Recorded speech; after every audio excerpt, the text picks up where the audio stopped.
l'Europe peut mourir. Oui. Pour l'instant, elle est encore vivante. Et du reste, il est d'usage de comparer les nations, les empires, à des personnages. La France a sa Marianne, les États-Unis l'oncle Sam.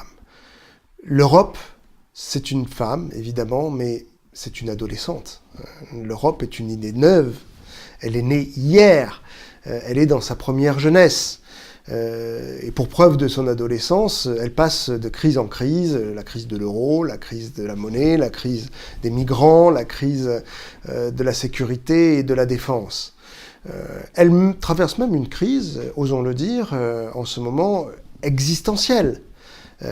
Comme cela arrive parfois chez certains adolescents, elle est prise par les vertiges du suicide. Le problème, c'est que l'Europe, dans cette passe difficile, est orpheline. Elle n'a plus de pères, les pères fondateurs sont morts, personne ne les a remplacés. Quant à ces mères, que sont les nations européennes elles-mêmes, ce sont des mères jalouses et possessives qui ne pensent qu'à empêcher leur enfant de prendre toute la place. Et donc, elles craignent en réalité pour elles-mêmes. Alors, à défaut de père et de mère, l'Europe a besoin de défenseurs, elle a besoin d'avocats pour plaider sa cause. Et Dieu sait si son dossier est difficile à plaider. Pourquoi est-il difficile à plaider ? Eh bien parce qu'au fond, tout le monde le sait, c'est une évidence qui crève les yeux. Seules les nations européennes ne font pas le poids, elles sont condamnées.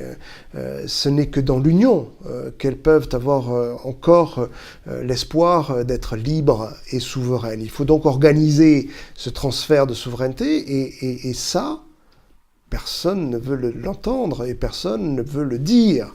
Est-ce que les peuples seraient-ils prêts à accepter un tel transfert de souveraineté ? Pas aujourd'hui, je ne le crois pas. Les Français ont dit non en 2005, de même que les Néerlandais.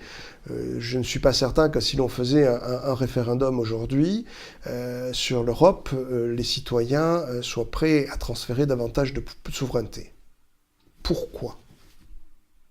Parce qu'au fond, on a construit l'Europe sur une ambiguïté. On leur a dit que l'on ne faisait qu'un marché et en réalité, ne nous le cachons pas, au bout du chemin, il y a l'État fédéral, parce que c'est de cela qu'il s'agit. Et ça ne peut pas être autrement, parce que l'Europe du caramel mou et du prix unique de l'essence de Belgrade à Brest, ça fait rêver personne. Ce que veulent les Européens, au fond, c'est une Europe qui les défend, c'est une Europe qui préserve la valeur de leurs biens, c'est une Europe qui leur assure un poids dans cette constitution d'ensemble géostratégique qui est en train de voir le jour. C'est de ça qu'il s'agit. Et cela, il ne faut pas se mentir, il n'y aura pas de défense commune sans État commun. Il n'y aura pas de défense européenne sans Europe tout court. Alors, que faire ? Eh bien, je pense qu'il faut se battre. Il faut se battre pour l'Europe, il faut se battre pour cette belle idée, pour ce beau projet, ce projet qui tient en 3 mots, liberté, paix, prospérité, et il faut se battre de toutes ses forces.